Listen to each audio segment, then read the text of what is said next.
இந்த மாதிரி ப்ராப்ளம் நிறைய பேர் ஃபேஸ் பண்ணிட்டு இருப்போம். நம்ம வாட்ஸ்அப்ல ஒரு மெசேஜை பார்க்கறதுக்குள்ளேயே ஆப்போசிட் பர்சன் வந்து டெலிட் ஃபார் எவ்ரிஒன் கொடுத்துருவாங்க. ஸோ நமக்கு இங்க பாத்தீங்கன்னா திஸ் மெசேஜ் வாஸ் டெலிட்டட்னு தான் நமக்கு ஷோ ஆகும். பட் அந்த மாதிரி மெசேஜஸை நம்ம பார்க்கறதுக்கு பிளே ஸ்டோர்ல வேற ஒரு அப்ளிகேஷன் இன்ஸ்டால் பண்ணி தான் நம்ம பார்க்க முடியும். பட் இந்த ஒரு மெத்தட்ல எந்த அப்ளிகேஷனுமே தேவையில்லை.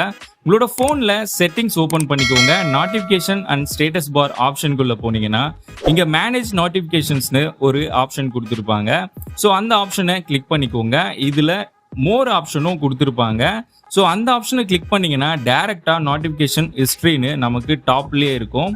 அந்த ஆப்ஷனை கிளிக் பண்ணி உள்ள பாத்தீங்கன்னாலே உங்களுக்கு தெரியும். ரீசெண்டா உங்களோட வாட்ஸ்அப்ல யாரு எந்த மெசேஜஸை நீங்க டெலிட் பண்ணாலும் சரி, இந்த நோட்டிபிகேஷன் ஹிஸ்டரி பாத்தீங்கன்னா ஸ்டோர் பண்ணி வச்சுக்கோம். ஸோ டெலிட் ஆன மெசேஜஸை கூட நம்ம இங்க பாத்துக்க முடியும். வெறும் வாட்ஸ்அப் மட்டும் இல்லைங்க, இதுல எல்லா சோசியல் மீடியாஸோட நோட்டிபிகேஷன்ஸும் பாத்தீங்கன்னா ஸ்டோர் பண்ணிக்கும். இன்க்ளூடிங் பாத்தீங்கன்னா உங்களோட கால் லாக்ஸ் கூட. ஃபேஸ்புக், ட்விட்டர், இன்ஸ்டாகிராம் எந்த ஒரு சோசியல் மீடியாவா இருந்தாலும் சரி, அதுல வந்த மெசேஜஸ் கூட நோட்டிபிகேஷன் இந்த ஹிஸ்டரியில ஸ்டோர் ஆகிடும்.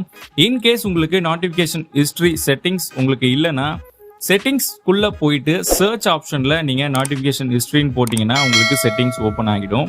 இந்த வீடியோ கண்டிப்பா எல்லாருக்குமே ரொம்ப யூஸ்ஃபுல்லா இருக்கும்னு நினைக்கிறேன். மறக்காம சப்ஸ்கிரைப் பண்ணி பெல் பட்டனை கிளிக் பண்ணிக்கோங்க.